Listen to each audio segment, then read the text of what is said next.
And in those epic battles between freedom and totalitarianism that formed the most momentous events of that century, the overwhelming technological and industrial strength created by capitalism enabled the free world to defeat first the National Socialists, or Nazis, in World War II, and then the Communists in the Cold War. And the free nations succeeded in establishing a network of trade relations that was the freest of history, beginning with the Western countries and gradually expanding around the globe. The movement toward free trade promoted peace among the participating nations, as well as mutually increased prosperity. Now this, as so many good things in history, begin in England. England and France, for example, bitter military foes for centuries. I mean, going back to William the Conqueror, at least, in the 11th century. Bitter military foes for centuries.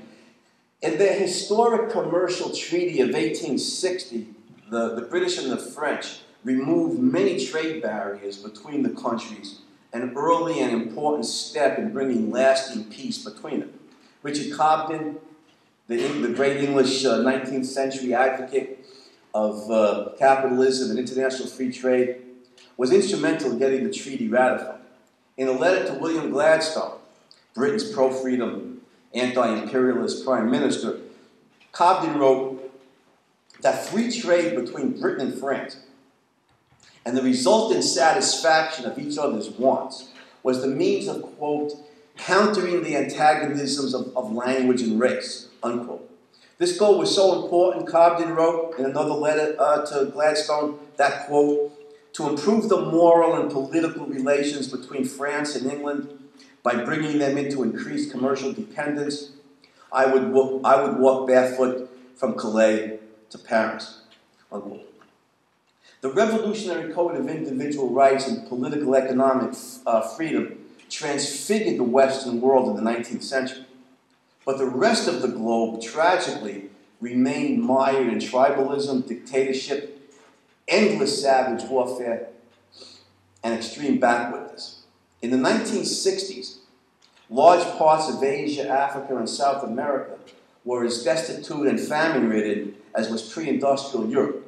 Indeed, today, early in the 21st century, many nations of the third world possess per capita incomes below $300, just like third world Europe was prior to the Industrial Revolution. And hundreds of millions of human beings, probably billions, in the non-capitalist world subsist on less than $1 per day. In the late 19th century, European colonialists conquered large parts of Asia and Africa. But despite their often brutal rule, they at least built infrastructure and improved the local economies, especially the British. For example, much of British colonial Africa was transformed during the colonial period. Education was significantly improved, railways and roads were built, incidents of lethal disease were reduced, and slavery, slave trading, and famine were practically eliminated. When the colonialists packed their bags and went home in the years following World War II, local economic development generally ceased. All that remained was a vastly worse brutality. For example, China, North Korea, Vietnam, and Cambodia regressed into the most repressive totalitarian system of human history, communism, which murdered 100 million innocent victims in 80 years, most of those in the aforementioned Asian countries. At the same time, African nations, ruled by an endless succession of indigenous dictators, whether it was socialist, military, or tribal variety, wallowed in one form of repression or another, whether incessant, endless civil war, Somalia, unspeakable tribal slaughter, Rwanda, endless persecution, murder, and enslavement of blacks, Sudan, mind-boggling corruption, Zaire under, Mobutu, theft of privately owned farms and resultant massive famine, Zimbabwe under Mugabe, etc. Many African peoples today are vastly less free under brutal indigenous dictators than they were under British colonial rule. More than 225 years after the American Revolution, freedom is virtually unknown around the world. That is a heartbreaking truth. Let me repeat that. More than 225 years after the American Revolution, freedom is virtually unknown around the world. In the overwhelming number of countries, even by UN standards, which is not exactly a bastion of support for freedom. But very quietly, the post-World War II period, very quietly because the intellectuals and the media pay no attention to it, except maybe to attack it. But very quietly, the post-World War II period also gave rise to profoundly positive developments. The great moral political struggle of the era was capitalism versus communism, freedom versus totalitarianism, individualism versus collectivism. Not all the starving third world countries were conquered by the communists.